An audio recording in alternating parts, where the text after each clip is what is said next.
ज़फ़रुल्लाह साहब, बशीर मेमन साहब जो हैं वो इखलाकी तौर पे क्या ये मुनासिब था कि जिस केस की वो ख़ुद इंक्वायरी कर रहे थे, मैं साफ नाम लेता हूँ, इसमें नवाज़ शरीफ साहब का भी नाम है, तो अब नवाज़ शरीफ साहब की पार्टी में शामिल हो गए हैं, उसका एक अहम ओहदा मिल गया, तो ये आपकी पार्टी जो है वो इलेक्शन में जाएगी, तो ये सवाल नहीं होगा कि ये बशीर मेमन साहब को आपने नवाजा है? देखिए, जब उसने ये रिपोर्ट पेश की तो हमारे तो खून खाने वाला पीने वाला साकिब निसार साहब बैठा हुआ था। हाँ, इम्प्लीमेंटेशन बेंच तो बना हुआ आज तक है, आज तक है। वहाँ क्या हुआ?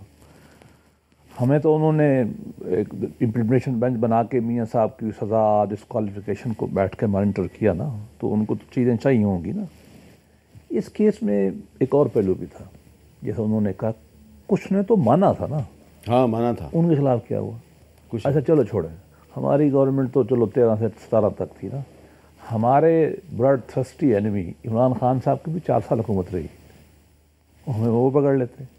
एक बात और भी है, इसमें बास शाहजहां ने माना भी है, मैं नाम नहीं लेता। हाँ हाँ माना, उन्होंने माना है, उनको पकड़ लेते। लेकिन ये बातें छोटी छोटी बातें हैं। मैं तो आपको पहले दिन से अर्ज कर रहा हफीज़ पीरज़ादा साहब अब दुनिया में नहीं है हूं। यार मैं वो उन्होंने माना है कि उन्होंने चेक जाके किसको दिया था, और दरअसल वो चेक जो है वो दरअसल एक पाकिस्तान की सेपरेटिस्ट जो तंजीम है उसके रहनुमाओं के लिए दिया गया था। और यार पंजाब की एक खातून से सरदार ने भी माना है। छोड़े आगे बढ़ते, इसमें फंडामेंटल्स पे जाए ना। प्रॉब्लम क्या है? मैंने इसलिए कहा कि आइन जो है ना, ये इलेक्शन थोड़ी कराता है, ये तो पूरा पॉलिटिकल कल्चर होता है। इस सुप्रीम कोर्ट की अपनी क्या क्रेडिबिलिटी है? जब मार्शल लॉ को वो जवाब बख्शती रहेगी ना, उसको भी अब हम चैलेंज करें ना। आज मुझे क्या गारंटी है कि मार्शल लॉ लग जाए और ये कोर्ट कह रही है ये ठीक नहीं है? पहले तो कहते रहे, उन दलाल पे कहते रहे। मेरा ख्याल है कि मार्शल लॉ नहीं लग सकता। चलो नहीं, वो अलग बहस है, मैं थ्योरेटिकल नहीं लगेगा। 18वीं तरमीम के बाद कैसे मार्शल लॉ लगेगा? क्योंकि पाकिस्तान की कोई कोर्ट जो है अब वो मार्शल लॉ को वैलिडेट करे नहीं। भाई वो मुझे याद है, आर्टिकल 6 था ना, हमने बनाया था ना। उसके बड़े हल है, पहले नहीं था। अच्छा, लेकिन असल बात पे है। असल बात ये है कि क्या शायद मैं कुछ ज़्यादा ऑप्टिमिस्टिक हूँ या कुछ भाई बेवकूफ़ हूँ मैं। नहीं, उम्मीद होनी चाहिए। और हमने मुझे उम्मीद है कि मार्शल लॉ नहीं लगेगा। नहीं लगेगा। अब रास्ते नए बन गए हैं अब। अच्छा, मुझे उन रास्तों का नहीं पता। मिलिट्री जो डॉक्ट्रिन नया डेवलप हुआ ना पाशा, उसके बाद हमारे जो क्यानी साहब के बाद अब हिब्रिड रजीम और वो मसाइल पैदा हो गए हैं। वो थोड़ा गैर एलानिया मार्शल फिर बाद में आएंगे। पाकिस्तान में जो फंडामेंटल प्रॉब्लम है ना, वो और है। फंडामेंटल एक लाइनर प्रॉब्लम ये है कि हम में से इशराफिया और हुक्मरानों कि किसी एक तबके ने ये बात दिल से तस्लीम ही नहीं की है कि अवाम को हक़ हुक्मरानी हासिल है। अच्छा, ना ब्यूरोक्रेट मानता है इसको, ना जज मानते हैं, ना एस्टेब्लिशमेंट मानती है, ना बिजनेसमैन मानता, ना मजहबी तबका मानता, कोई भी नहीं मानता। देखिए, जब तक ये बातें हम क्लैरिटी नहीं करेंगे कि अवाम को राइट टू हासिल है, तो ये मामला चलता रहेगा। और ये मामला बिल्कुल पॉलिटिकल डिस्कोर्स की वजह से है। जब तक ये वो कुव्वतें इलेक्शन कमीशन पे आ जाए, हमारा इलेक्शन कमीशन जो है ये 2017 से पहले इसकी जो पावर थी इंडिया के इलेक्शन कमीशन से ज़्यादा थी।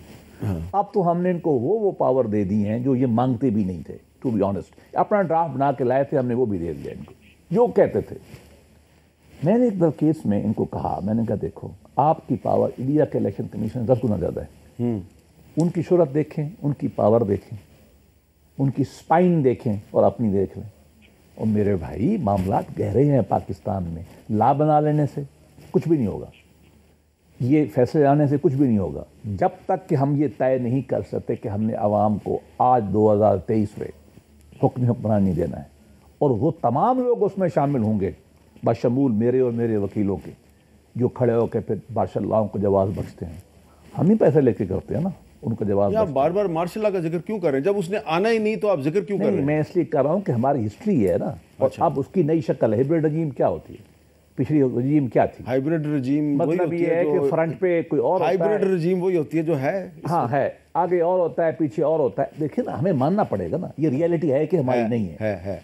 अब इन तमाम का हल क्या है? हाँ, आवाम की बेदारी, सियासी जमातों का मजबूत होना, अदालतों को स्पाइन पकड़ना। इसका हल आइन पे अमल दरामद नहीं है।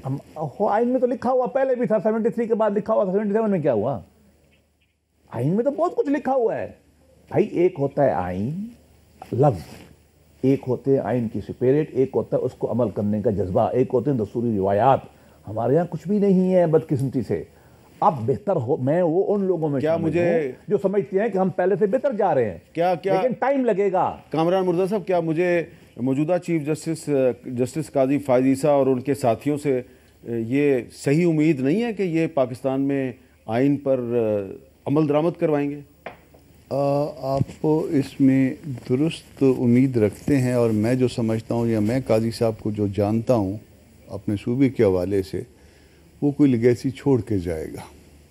अच्छा, मैं इस हद तक उम्मीद रखता हूँ, और इस हद तक तब्दीली में मेरी शायद अपनी भी चाहत है, और उससे भी मेरी जो है ना ये उम्मीद है कि वो शायद कोई ऐसी लेगेसी छोड़ के जाएगा कि ये हाइबर्ड वाला मामला भी जो है ना वो किसी हद तक, हाइबर्ड जो है ना वो उसमें सिर्फ एक ज़िम्मेदार नहीं है, उसमें हम सारे ज़िम्मेदार हैं। मैं तो खुद ये हाँ, ये नहीं है कि वो सिर्फ इमरान खान साहब है।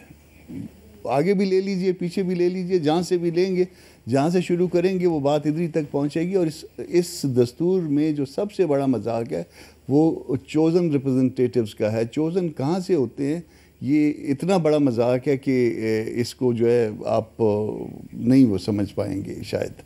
मतलब आप ना ही समझाएं तो आपको दुख होगा इस पे अगर समझ जाएंगे तो। ये समझ तो हम जाते हैं, लेकिन दुख नहीं पहुंचाना चाहते।